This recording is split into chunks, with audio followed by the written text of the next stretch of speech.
Today is day 94 of my 100 Days of Gratitude. And seeing as it's March 5th, it's been impossible for the last 5 days for me not to think of the expression or the event March Madness, which is college basketball. But having been diagnosed March 11th, when I think of March, I think of March Madness. When I think of March Madness, I think of my diagnosis. And so, since we've been back from Florida, I have felt mentally pretty good, physically not great.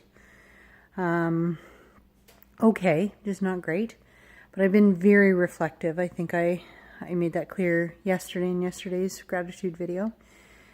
But I've been thinking a lot about March, about my diagnosis. Stats say I won't make it through till Christmas. And I don't live like that. I live a pretty positive life, I would say.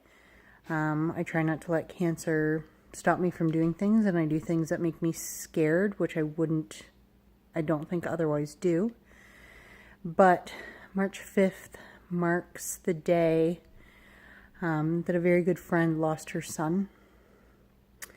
And March 28th marks the day that my BFF for the last, how old am I, 33, the last 29 years, lost her mother. And March 11th marks the day that the whole entire trajectory of my life changed. And so March Madness just kind of seems to keep getting madder. And I've been thinking about, a long time ago I heard, and I wish I could remember, I wish I could give credit to who I heard this from, but without having experienced grief and mourning and maybe death, struggles, stress, adversity, however you want to phrase it, we couldn't feel sympathy and empathy and compassion.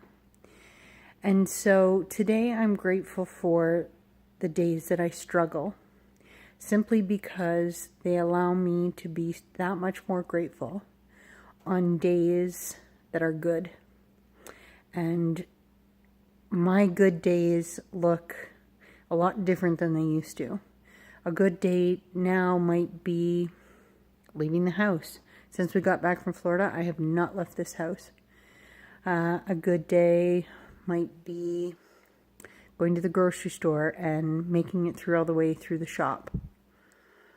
A good day might be making an online purchase because I needed something, and now with the technology of smartphones and Amazon and what have you, I can do a lot of shopping from home.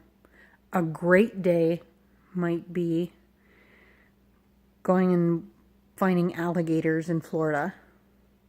A great day might be spending a Saturday with friends laughing. It's very different than what I expected, or what I am used to. My expectations have totally changed. And now having a really deep conversation means a lot to me. And having any experience that so many of us take for granted, I'm one of them. Sharing memories with family and friends, that kind of stuff just like fills my soul, to be totally honest. And I often think about, there's a poem, I think it is, or song, I think it's a poem. I don't know the exact title. I think it's called Cancer is a Gift. And I heard it when I was first diagnosed stage 2, and I hated it. I've always hated it, to be honest. No offense to the person who wrote it. A lot of people can relate to it. I cannot.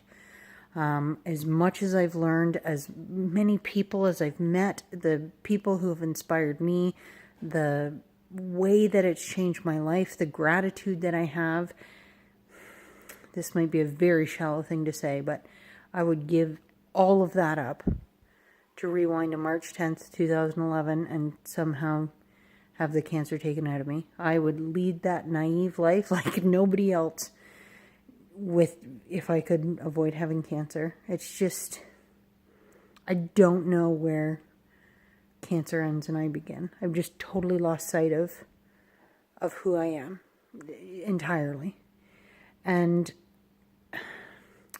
it's so tough, and I hate admitting that because I know some people turn to me to inspire them, and I don't want to make it sound like I'm defeated or anything. Like, if anything, I'm the opposite. Like, I have so much hope, and I realize that I'm too early for the research for cancer to be a chronic disease. It still is a terminal disease, but I'm hopeful for the future. I'm hopeful that my niece and nephew don't know what this is like. And so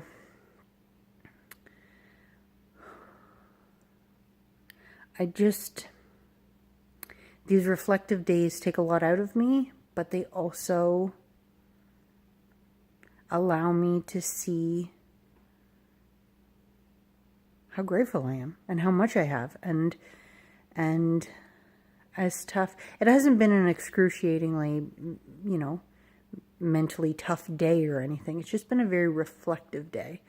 And my hip just will not bugger off. It's just hurting.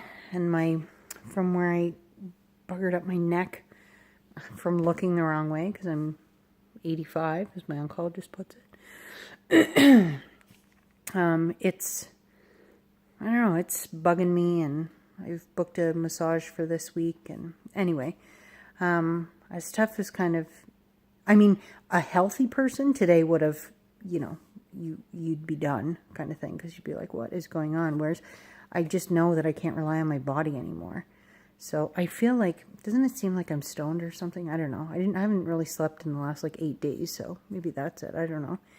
But I don't know. Today I'm grateful for sometimes these reflective days, because they really make my next day typically pretty good. I'm usually pretty happy and positive, and because I was able to see kind of where I was. Like, I made dinner tonight. That's not always something. I planned ahead, which isn't always something. Sometimes I can't get out of my own head. I planned ahead, and then at 7 o'clock, everything was out and thawed and everything. And so I made butter chicken for Keith and I, and it was delightful. He made enough for his lunch. I'm not always on the ball like that. So, I don't know, these days are just kind of essential, I think, sometimes. And they kind of allow me to prepare for the next day. So today I'm grateful for the rough days, because they make the good days that much sweeter. And I don't know how many I have left. So talk to you tomorrow on day 95. I honestly thought, I don't know, I think I thought I would just, not that I didn't think I could commit to 100 days, but 100 days is a long time. Like on day 35, I think I've said this before. On day 35, I thought, I don't know,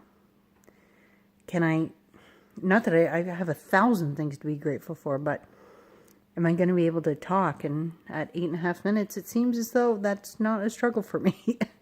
So talk to you tomorrow.